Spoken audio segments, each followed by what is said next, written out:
We'll discuss the functions of the control panel for the bike. We have many different functions that we're able to do inside the console. We have 3 different resistance modes. If we just press start from the beginning as a quick start, the resistance mode we get is a constant resistance, which means the resistance level is set at a constant rate, and the power will be determined by how fast the patient pedals. So the faster they pedal, the more watts they would do. If we press constant power, we get a constant power mode of resistance where the resistance will adjust automatically based on how many watts we want the patient to be doing. So if we want them to do an average of 50 watts, we can do that. Here it asks if we want to use the auto brake or not. The auto brake is a function that when I stop pedaling, we automatically brake the crank pedals so they don't continue to move. So we'll keep that on. It's a safety concern. So now when I press start, I am now in a constant power mode where when I look at my power, I want it to be 50 watts. But if I'm well below the RPM I need to be, I'll have a high resistance. If I start to increase my pedal speed, the resistance will drop and will try to keep me at 50 watts. So the whole purpose of this program is to keep the user at a level of 50 watts. We can increase the watt levels during the program by pressing the up or down key. The other program we have is isokinetic, which is a speed-based program. So when we come in here, we can enter a target RPM. Let's go to 30, press that. Here on this program, we suggest to leave the auto brake off because if it's on, it could affect the program with an asymmetrical patient. So I'll leave that off. So now basically I am set to 30 RPM, so below 30 RPM, I'm at 28 or 29, I get no resistance. Once I hit that 30 RPM, that resistance starts to increase, and I can push against that resistance really hard and increase my power without overcoming the speed. So those are the 3 different modes of resistance. In the console, we also have a symmetry program. So when I press the symmetry program, we're going to be able to, again, the brake should be off in this program. We're going to be able to measure the patient's left versus right watts. And usually you have to have some resistance on the pedal. So now as I'm pedaling and I'm symmetrical, so I'm getting watts of left and right 20. So if I increase watts on one side, I'll be able to see that asymmetrical watt measurement, which is not easy to do when you're symmetrical. I am trying to do it, but basically what I would see is my left and right watts here, and I would get a graphical feedback that shows me which side is more powerful on the right or the left. Okay. In the setup, we were able to set up how many watts per row on our display, so I'm going to show how that works. So right now, the default was 10 watts per row. So right now I have 1 row of lights. If I come here and I press the display button, both of these light up, which indicates I am now on the power display. So this now indicates power. So now when I increase my resistance, the higher the watts goes. Right now I'm at 30, so I have 3. Now I'm higher, so it's 4 rows of lights. That's 40 watts. And you can sort of see on the scale there, it's showing 40. I'm at 60, which actually, it takes a little while to catch up to the power that I am putting out. So you have a visual feedback of the amount of power that you're pedaling at. We have VO2 test. It's the YMCA protocol submax VO2 test. A facility program allows you to build your own protocols and profiles and save them there. And then on the left side, we have a few exercise programs, a hill, a plateau and interval, and then a heart rate control program. So that is the basic functions for the bike from the console standpoint.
The console setup patient information function that we have is in this setup.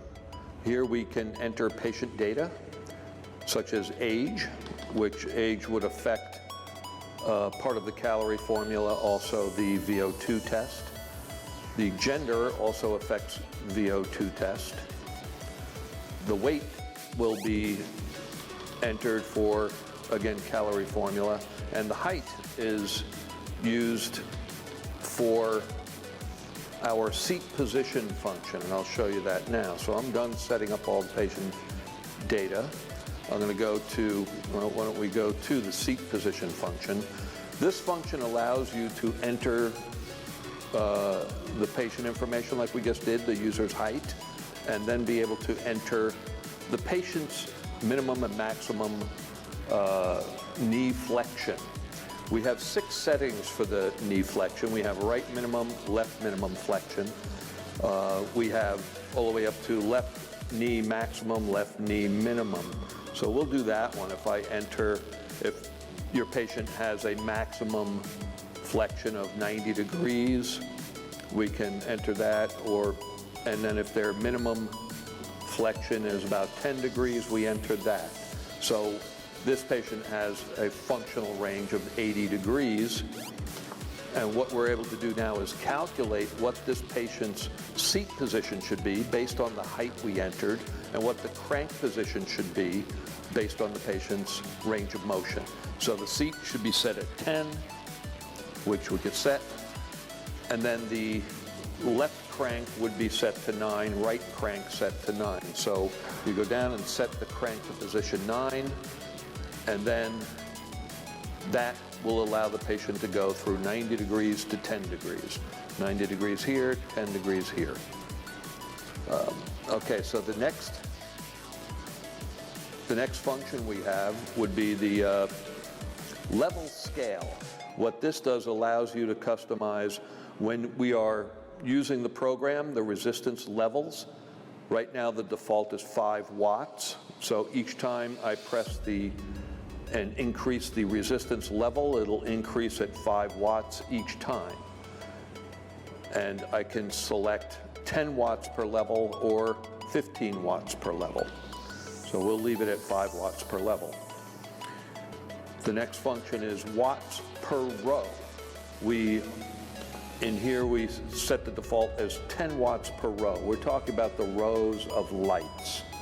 So when we are in a program and we can see these rows of lights light up, we are allowed to select with both of these lights on. It'll show the power. So we'll be able to see the patient's power on the screen here. And right now it would be 10 watts for every row. You could set that all the way up to 50 watts a row, 100 watts per row, I believe, which is a little much, but you're allowed. So those are the basic setups for the patient and the different things that we're able to do in the console. Thank you.